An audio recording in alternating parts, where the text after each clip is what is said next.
Hey, what's up, metalheads? This is Jonas from the band Comaniac, and you are listening to Dave Softee's Metal Meltdown on Metal Messiah Radio. Stay tuned.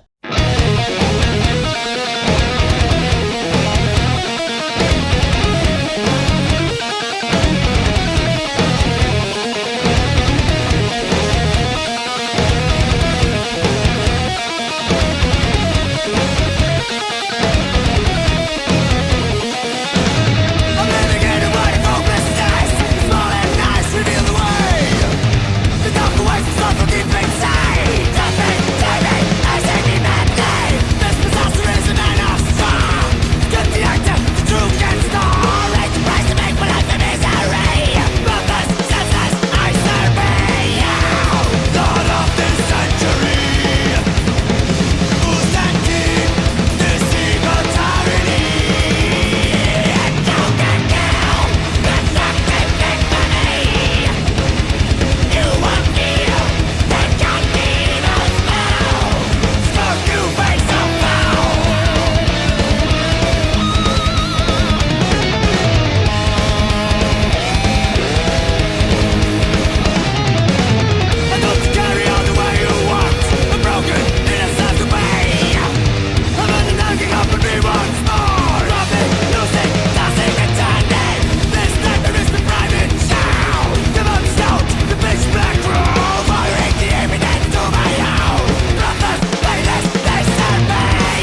Alrighty, Metal Maniacs, here we go. Please help me welcome back to Metal Messiah Radio, hailing from Switzerland, from thrash metal band Comaniac.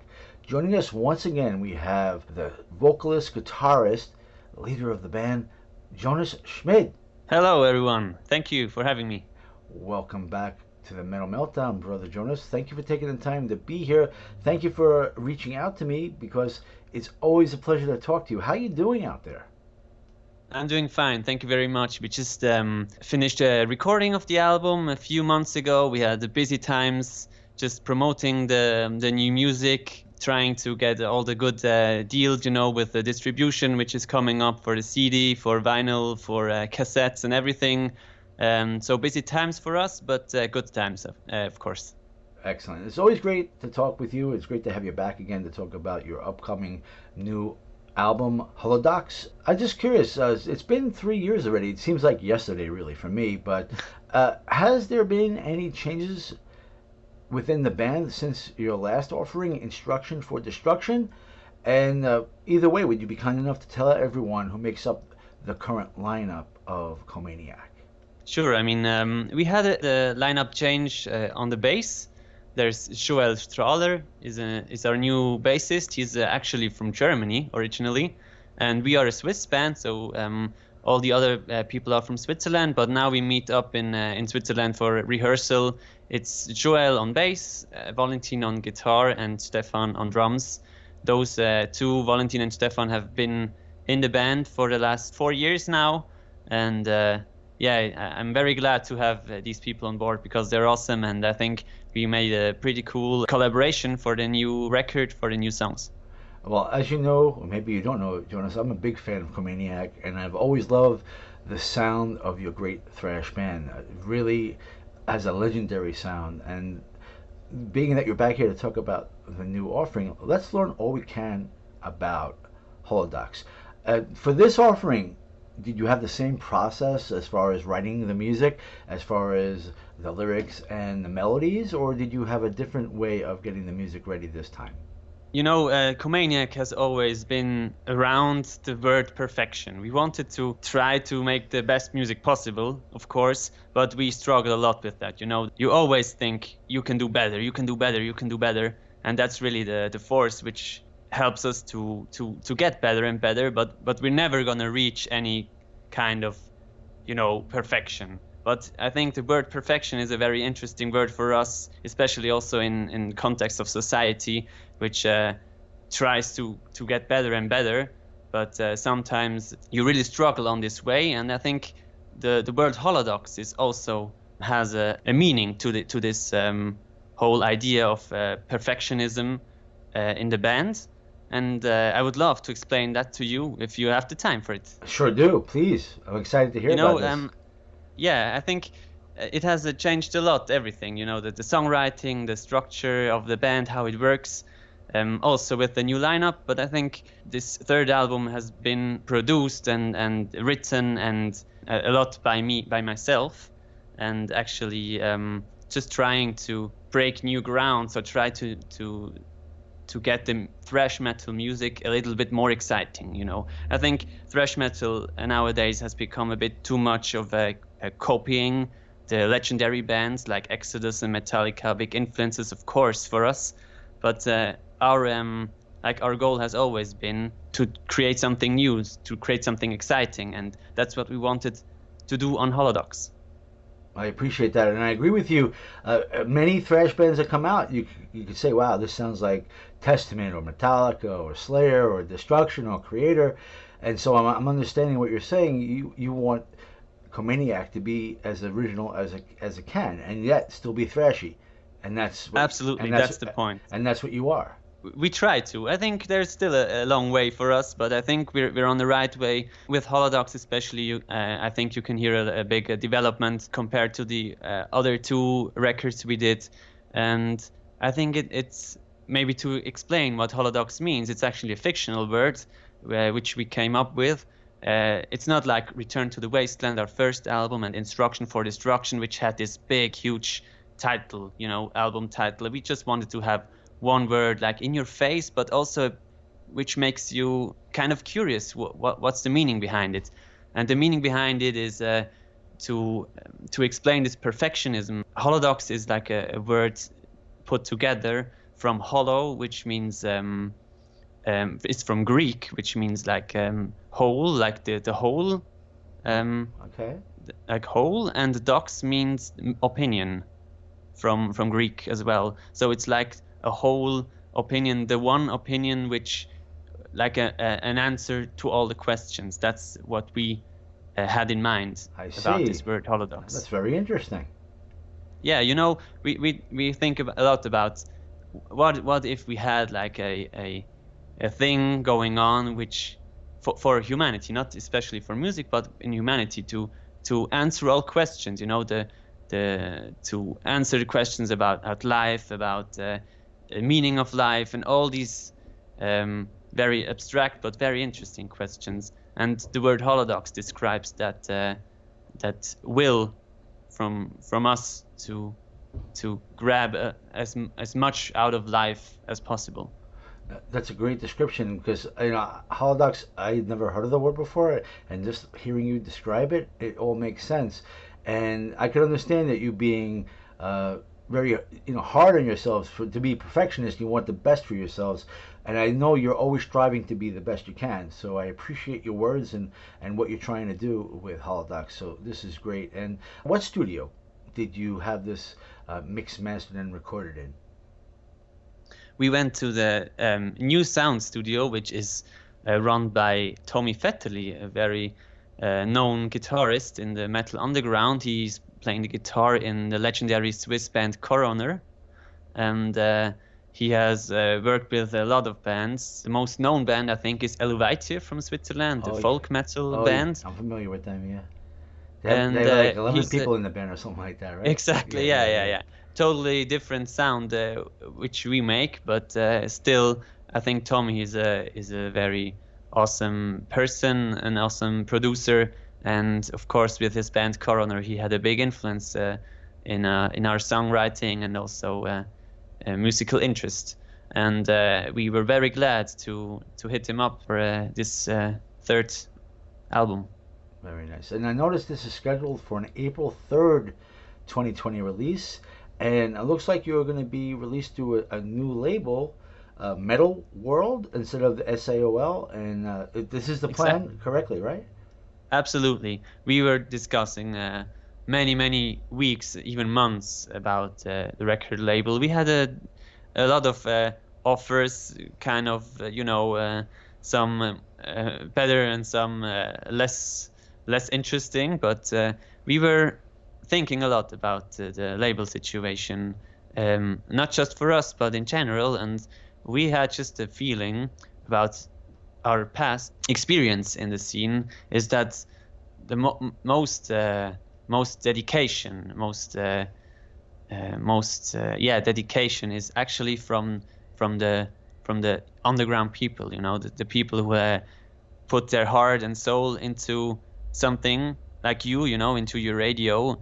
And MetalWorld is also just a very small label, but we know the people behind it. We have, like, every 2 or 3 days we talk to each other, we phone, and there is such a big communication, which is so important for releasing music, in my opinion. We have a great communication, and it really helps to promote the music. And I think, the connections are important, but most important thing is just dedication and to show people that you really care about the product and about the music. That is very important, as you just mentioned, and I agree with you. Here in the underground, if you find somebody or some label that works with you to your liking, then yeah, stick with your gut and go with it. So I'm glad that MetalWorld is actually working out for you, that you get the personal feeling from them that they maybe not be the biggest label, but they're working with you and communicating with you. So absolutely. So you feel good about that. So I feel good that that's working out for you. Absolutely. I mean, MetalWorld is not just come up like a few months ago. They were working with us for years now, like 2-3 years. We were working very close together, and they also helped us out on many tours. We toured with Metal Church, in summer 2017, and we had a tour with Dr. Living Dead, a Swedish crossover band, in 2018, and we also went to Japan in summer 2018, and they all were connected with MetalWorld. So we saw a lot of dedication already, and a lot of work they did for us, actually for nothing. They just loved what we do and supported us in many ways, and that's like the least we can give back, you know, to show them the respect and especially their work they did for us. That's great, Jonas. Great to hear that they've helped you with shows, and they did it pretty much out of the kindness of their own hearts. So to be able to work with them more, I could understand why you'd want to do that. That's outstanding. Thank you. Yeah, it's awesome. Also, something that's really awesome, you shared with me the Holodox's new artwork, the cover art for Holodox. Yes, and, yes. And the logo has a nice shiny look to it, and like the gold and brass, so it all ties in very well. I really enjoy this appearance of your new offering. Oh, yeah. Could you tell us who designed this? Yeah, it's Ken Coleman is his name. He's an Irish artist, and we were looking for quite some time for a suiting artist for the artwork. We had like a little struggle with it because we contacted many people and did not contact Ken in the first place, the one who did it in the end. But we had just so many difficulties to get what we wanted and to get the communication going, and we had to cancel a few meetings and also like first drafts, which were not really the way we wanted it to. So we kind of struggled to get someone, but in the end we found Ken, and he's an awesome guy, which did really an awesome job. Especially, I think it's an outstanding artwork, especially for thrash metal, which is very dominated by the Ed Repka kind of design. You know, the comic design, all these classic albums, which are awesome. Ed has done them, like Megadeth and all that stuff. But we just wanted to, you know, like the music, we wanted to try something new for thrash metal to get it excited. Excellent. Get it exciting. Excellent, very excellent. You know, when I first saw the album cover, one of the first things that entered my mind, I don't know if you ever saw the Who movie Tommy, but the story of this movie is that the character Tommy is deaf, dumb, and blind. The soundtrack, you see Tommy with a cork in his mouth and with like sunglasses on. To the best of my recollection, we're going back years now. And when I saw the album cover, having the face right in your face, even though it's more expanded, but it just hit my head that, hey, it reminds me a little bit of that, but not exactly. But I'll have to find I have to find that the soundtrack cover to see the artwork for that, to see if I'm just hallucinating or if I really if that's what I had thought, you know, like that cover, but the more extreme version. Very interesting. More extreme version of that cover, right? Yeah. I don't know the movie, but I just Googled it and I see the picture now. It's more like a black and white kind of the artwork from Tommy, like the Oh yeah, with the sunglasses, yeah. You did say that, yeah. Yeah, but also the mouth, you know, which is like a cave or something. Oh yeah, okay, yeah. Okay. I don't remember exactly, but I know he had a cork in his mouth back in the day. Yeah. I guess he basically in the movie he saw something he shouldn't have, and his mother and actually her husband to be. Kept preaching to him, you didn't see anything, you didn't hear anything, you'll never say anything to anybody ever in your life, and then he became deaf, dumb, and blind. And I was like, he became almost like a messiah because he had these powers, being the pinball wizard and all that stuff. It was kind of an interesting concept from I guess Pete Townsend. This sounds awesome. Yeah. You never saw that movie? Gotta check that out. Yeah. No, I have to check it out. I just saved it. Check it out. Yeah, the Tommy, actually, the Who CD, it's a double CD, is actually better than the movie soundtrack because it's all the Who, but you have a bunch of different artists plus the Who. I think Pinball Wizard was done by Elton John, and Tina Turner was the Acid Queen and stuff like that. But it was more of a commercialized soundtrack, but the Who actual soundtrack, not the soundtrack, the actual Who Tommy release was a really, really good story. One of the best rock albums ever, and that Quadrophenia also, and Who's Next. If you're ever a Who fan, which was really never metal, but that music I could definitely see influencing a lot of metal bands. Oh yeah, I think so. Yeah. Yeah, I think that was really good. So that's really what I thought of when I saw the cover of Holodox. Yeah. It reminded me of that. So Yeah, there are some similarities. I see them. Yeah. yeah. But like I said, Awesome. not exactly the same. But that's what I thought of. Being that we're here in the underground, and the underground is a very strong part of what we do here. It's always good to remind the metal maniacs out there how they can support Comaniac. So let's remind them where would be the best place for a fan of Comaniac, whether they've been following you forever since you've been around, or if they're just listening to your interview and your music now.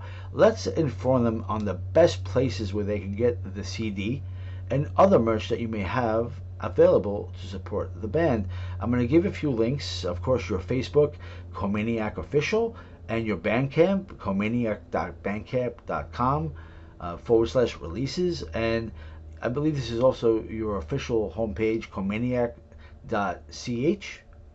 Absolutely, exactly. That's still the best pages to go to for any kind of information to the band, and as well as merchandise. They're going to be updated every few days, because now we want to start with the pre-sale soon. So you can pre-order the album and make sure to get it at the release. And anyway, I mean, I think that the homepage is the best way to go. You get the informations and everything. And of course, if you are on Facebook or Instagram or any social media, you're gonna find us in a way, like just give it in the search field, and you're gonna be fine. Absolutely, I got you. I just thought those 3 links would help. But comaniac.ch is definitely the place to go. Absolutely great news. And I'm just curious, will you have a new merch for Holodox, and what do you currently have available? And if you are planning on having new merch, what can the fans expect for you to have? Well, we have still a kind of a big catalog still available, from shirts with like from the albums with the album cover, but still also a few designs from the second album, from a few songs, like a special artwork for a song called Bauloix, especially. We have a long sleeve, a normal shirts. We have some girly shirts for all the girls out there. And with the new album, we're surely gonna do an album shirt, as well as a hoodie for people who live in cold places. And we have a few caps and hats. And of course, we gonna do a special T-shirt with another picture than the album artwork, for those who like it's a bit simpler from the coloring, because the album is kind of intense with the colors, and that's not everyone's thing. So I'm sure you're gonna find something for you. It sounds like a great idea, great plan, and I agree that you have something for everyone. If they don't like the strength of the album cover, you have something else to offer them, which is always good. Absolutely. But the album cover really pops. It really catches you.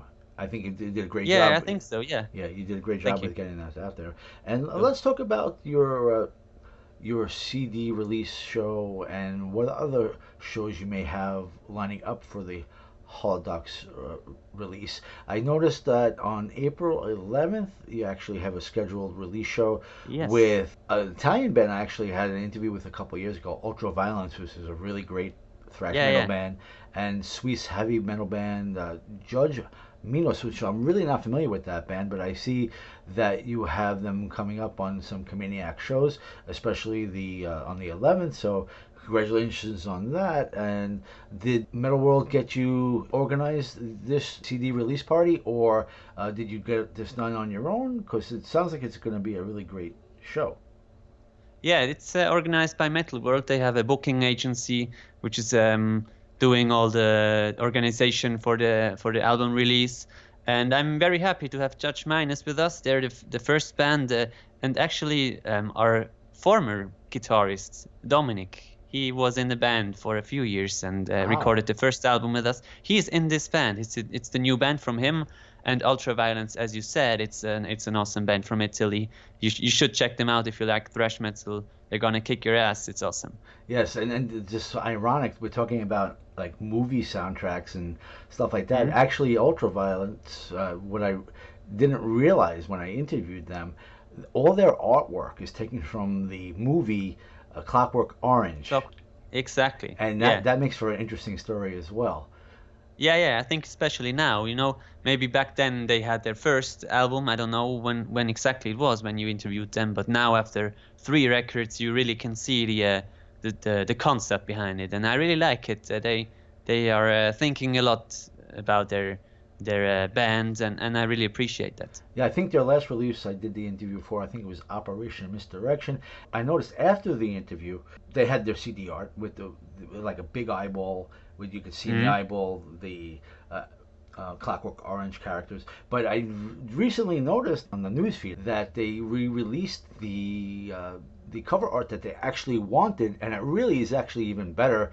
And I noticed that they shared that recently on their timeline, which is yes, I saw that as well. They have a vinyl now for this, right? Yes. The vinyl and the special and the new art. The artwork they didn't release because of any copyright worries or something.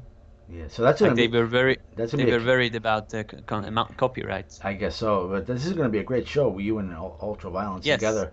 So what I really enjoy is when we talked before about the shirts and everything, the merchandise which is going to come up, and the awesome thing I think is with the new album we're of course going to have a CD and vinyl, which we had before, and we just recently could figure something out to do a cassette, like a limited edition, like 100 piece or something, like very limited, and some nice coloring in it, and I'm really looking forward to present that to the audience. And of course, if there's something left, we're gonna put it into our store, and everyone who wants to have something for the underground, you're gonna get it. That's a great idea, and that's very retro. I noticed that some bands are actually doing that with cassettes, limited supply of the cassettes. In my experience, I used to collect cassettes all the time, way before I ever had CDs. But unfortunately, I guess maybe due to the weather or humidity, all my cassettes became warped. The sound, the sounds become really weird. I mean, if you if you're into that kind of weird sound, then it's really great. But if you're really a fan, it's like, oh man, what happened to the music? But if you keep it like in a safe place, dry and away from humidity, I guess you'll never have a problem with that. Or if you don't play it to death, Oh yeah, I was in when was it? 8 or 9 years ago. I was in India for a few months, just for traveling and see the world, and I was there in a village, pretty up the hill, in India. It was in southern India, and there was a store, like a very strange store with clothes and stuff, and they also had a few cassettes, and I saw they were like, I have actually one is right beside me. It's the Doors' Strange Days cassette. Oh wow. An original one, and like all this very old and awesome stuff was there, and I bought like maybe 20 cassettes there. Wow. And I brought but I couldn't listen to them, so I brought it back to Switzerland, and then I wanted to listen to them, and they all sounded so crappy because of humidity or heat. I don't know, I think it's just like after a while that's what happens. They don't work anymore. Yeah. So it's more like a collector's item, I think. Exactly. I think the quality in music, I think, in my opinion, nowadays, I think it's the best in CD, because for vinyl you have to do a special mastering of the album, and it's not analog anymore, the music. So I think the best quality, if you really wanted to have, the best quality, in my opinion, you should go for a CD or vinyl if you want to have it old school and have a nice, great artwork, a bit bigger than just on CD. Yeah, I would have to agree with that. So the fans of Comaniac out there, definitely, if you're interested in getting the cassette, get the cassette, but don't forget to get the CD, because the cassette is a collector's item and maybe worth something someday, but in order to enjoy the music of Comaniac, you have to get the CD or the vinyl, like you said.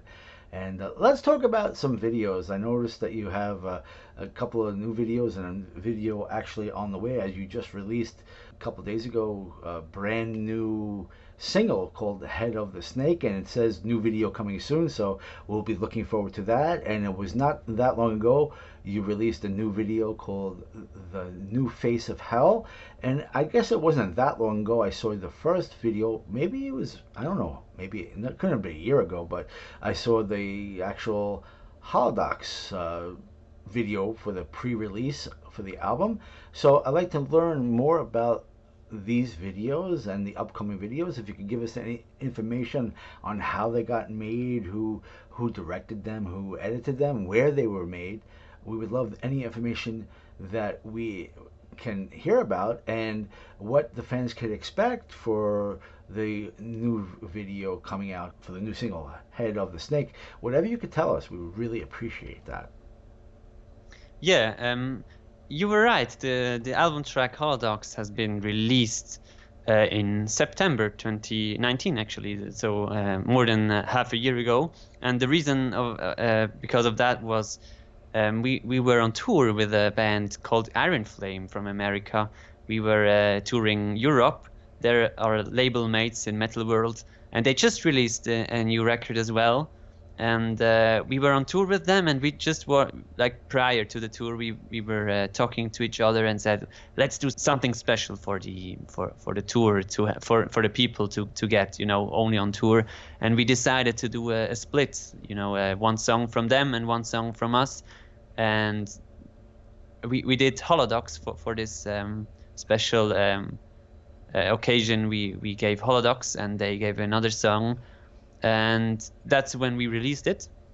It's now available as a split vinyl, a 7-inch, but now it's going to be on the CD as well as a title track. And the second single was released in February. That's The New Face of Hell, which came with a nice music video. And as you mentioned, Head of the Snake just going to be released in the next few days as a music video as well. So that's what happened, and the album, as you also mentioned, is going to be released in April 3rd. Yes. On April 3rd. I'm definitely looking forward to that. I'll have to hit up the website and get some merch. Long overdue. Absolutely. So tell us more about the videos. Where were they made? Yeah. Where were they made? Where are they being made? In Switzerland is so small, 7 million people, and there's 3 record stores in the whole country. Wow, which are holy shit. There are a few more, but 3 are just for metal. Okay. They are awesome places. If you go to Switzerland, you have to see them because they're very cool, and especially in one record store, it's called Outsider.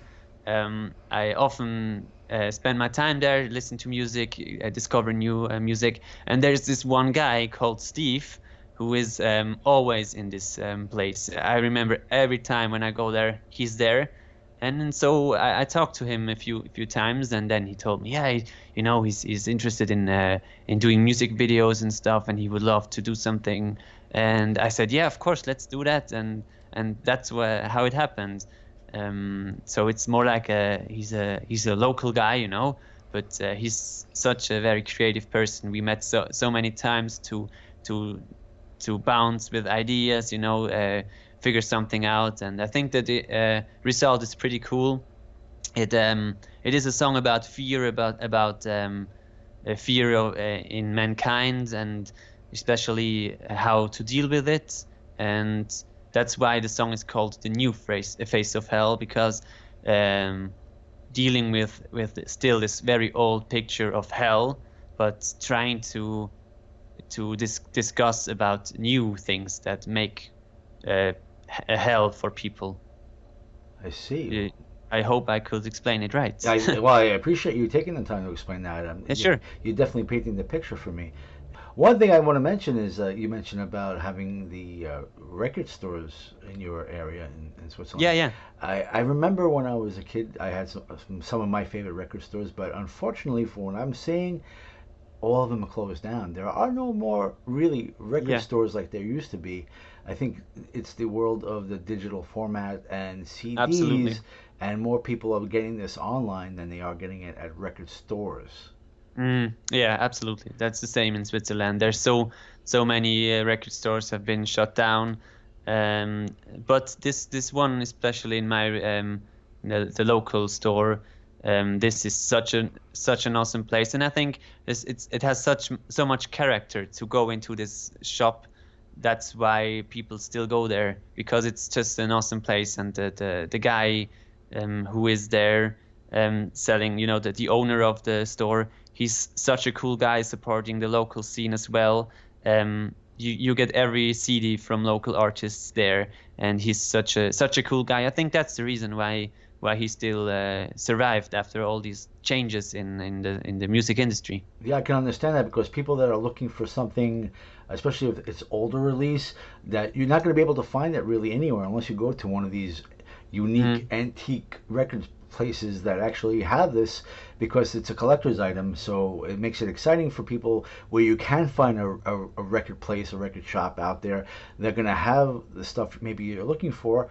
It may be on the expensive side, but then again, it may not be. But you could definitely maybe find it at these places, even though they're few and far between. mm, That's where you're going to find stuff like that. So it's good that they are some out there still, but for the newer releases and stuff, they may not have everything up to date. But if you're looking for something like in your collector's item for something mm. rare, you might find it at places like that. Yeah, yeah, Yeah. absolutely. I don't recall if we had a chance to talk about your gear in our previous interviews, so I want to make sure, if we haven't done that, give you every opportunity to talk about your guitar and your gear. Would you like to mention about your guitar, your gear, and if you have had the opportunity to even get some endorsements for your well-deserved music? Well, not yet, but I think the reason for that is especially because I cannot decide what to use like permanently. I always change things and change something up. But I recently talked to Dunlop, the guitar pick company from America. They're doing the best picks in my opinion, and it's pretty possible that I'm gonna get a signature pick for the new album. But other than that, I like to change things, to get what I really like in the moment. I think that's all about my gear and guitar. Um, But as you were uh, mentioning, so what guitars do you want to talk about, the guitars you switch off with, or you rather not? Whatever you like to do. you know, yeah, I use I use the signature guitar from Phil Campbell, the from Motorhead. He's using this lag guitar. It's a French brand, if I remember correctly. They do especially Western guitars. They're not as common for electric guitars, and I don't even know if they still exist for if they still do electric guitars. But I got one a few years ago. That's the guitar I like, and the guitar I play a lot. And as I said, other than that, I like to I'm still like searching for the perfect fit for myself, especially for guitars.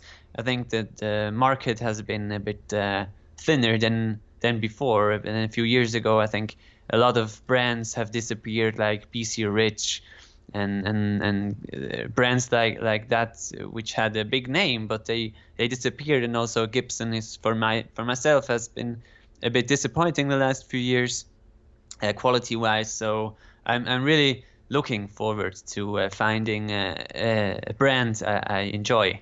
So all the brands out there, I'm looking for you. Well, it sounds like a nice challenge, and I hope that you do Yeah, yeah, find the perfect guitar and everything that you play, that you find the perfect fit for you. yeah. I hope so too. Yeah. And I'm curious to know, over the years, talking about Comaniac, how has the fan support been over the years? Do you find that your fan base is growing, that you're getting more support, more likes on the Facebook? Do you find that it's ever growing? I would imagine it is, but I'd like to know your point of view on all of that. Yeah, yeah, yeah. Um, Overall, I think it's growing. Especially, I can see it in if we play outside Switzerland. In Switzerland you have like it's pretty limited. Not many people listening to metal. So after a few years, I think people know you and they come to the shows and it's awesome every time. But there's this special like a limitation for reaching out to new people. But I feel like a bigger support than before, especially when we play Germany or other European countries, because they have seen us a few times now. During the years we had shows and tours, and they still come to our show, and that's how we see the growth in fan base especially. And of course we see that as well in social media, but I'm always a bit I'm not a big fan of the social media hype, and especially all the numbers, the likes and stuff. I think that's a number which can be very much misinterpreted into how you say that. Yeah, you said it right. Yeah, misinterpreted. Oh, right. Yeah, perfect. Yeah. I understand where you're coming from with that. But and what I've noticed though is a lot of the ladies of metal go crazy for you, Jonas. When they see your pictures in the video, their heart throbs for Jonas. Yeah, I noticed a lot of that, especially in our chat room. All right. Yeah, so make sure you come into the chat room for this show if you have the time. You'll see what I'm talking about if you haven't already. Haven't already, And Jonas, please remind us, if you'd like to, what do you do when you're not doing the band? Because I know, being that we're in the underground, it's very difficult to make a living really doing the band, although you're doing the best that you can with it. And I hope that eventually you will never have to work a regular job and just live off of Comaniac to make your living for you. But what are you doing when you're not doing the band? I'm working as a teacher for preschool, like the kids from between 4 and 6 years old. I am teaching them in school. That's my job, and I'm working 3 days a week because I spend a lot of time for the band, of course, and to have like a good balance between work and hobby, which is the band, of course, but just to try to push it further and further with the band. I like to have a few days for the band. So that's what I do as a job. It's in Switzerland it's called kindergartner. Yes. You know that? Yeah, that's what we call it here too. All right. And congratulations on that. That's a very important job in molding the future metal maniacs of the world. That's absolutely, very important. So it sounds like you enjoy doing that too. Yeah, sure. Although it's something different. It can be a handful sometimes if the kids don't listen, though. Yeah. It's a cool job. It's an interesting job. Sometimes a bit exhausting, of course, but every job is in a way is exhausting. And I really think it's very funny if kids come, in the morning, and they come and they say, "Hello, Mr. Schmid." They say, "I saw you in TV." And I go, "What?" And yeah. My mom showed me a video from you. Oh, and wow. I go, all right. So now with the new video, the new face of hell, I hope they're not scared. Wow, no, but it sounds really sweet that they recognize you from videos out there, and they're gonna say, we want to hear Comaniac, play us some Comaniac. Yeah, exactly. That's right. That's really a great story. Thank you for sharing that with us. Yeah, now that we talk about what you do, I do remember we talked about that last time, but it's always good to have a reminder that that's a really important job to mold the minds of the future. Yeah. Is there anything that you'd like to say to your fans around the world, Jonas, at this time, for the fans that are tuning in, whether they've been fans from the very beginning or listening to your music of late and say, wow, I really love Comaniac? Anything you'd like to say to them? Of course, I want to thank you and everyone who's listening. And I really, really appreciate it to have people around here who are just tuning in for your show, Dave. You have to appreciate that a lot, especially for us. We are a band which is not like on top of everything. We are just an underground band to try our best to to create music, and I really appreciate it to be here and to have people listening to this, and especially for Alexa. Maybe she's here listening to that. Thank you, Alexa, for the support of the last years. We really appreciate it. Very nice. And you'll always have a home here at Metal Meltdown to talk about your music. I'm just so happy that we were able to do this before the end of the season. And I always look forward to talking to you on whatever new releases you have going on. And I think I missed the one follow-up when you had the Japan show in 2018, but we did touch base upon that now. And I want to make sure before we go and crank up more Comaniac, I want to be sure that we caught everybody out there in the world up to speed. That being said, if there's anything that we could bring out to them, to your listeners out there that are big fans of Jonas and Comaniac, is there anything else that we could bring to them that we have yet to mention on this interview? Well, we have never got the chance to play in the United States or in Canada or in Mexico or somewhere overseas, except for Japan, which is awesome. But we're just working right now on a few dates, not in America, but overseas, and we try our best to get shows and tours. And all you can do, if you like what we do, of course, just let us know where you want us to play, and just write us a message. Maybe we can do something, and of course, just check our homepage every now and then. Maybe there's a date for you. Well, we definitely would love to see you come in America, especially in New York, and I'm sure they'd love to see you in Italy, and I'm sure South America would probably love to see you as well. Yeah, I got a lot of messages from Central America and also Southern America, a feedback to our music, and it's difficult to go there as a European band, but who knows? Maybe we can do something. Let's hope MetalWorld could assist you on that, and maybe you could get with Absolutely. a great band from wherever in the world, and they could bring you along. And that would be outstanding. That would be. So I wish you the best with that. Thank you very much. As always, Jonas, I want to wish you the best, and I want to thank you again for another fine interview. Thank you for keeping in touch, and thanks for letting me know to get with you again for the Holodox release. Definitely keep doing what you do, and you'll always have a home here to talk about your music. As I said, it's always a pleasure to talk with you, and I just want to keep up what we do and just keep doing what you do so we could have many more interviews in years to come. Thank you very much, Dave. Really appreciate it. Thank you. Always a pleasure. And I wish you the best with your tours and with the release coming up on April 3rd. And so for now, how about we go crank up some more Comaniac and crank it up loud? Sure, let's do this. Let's do it.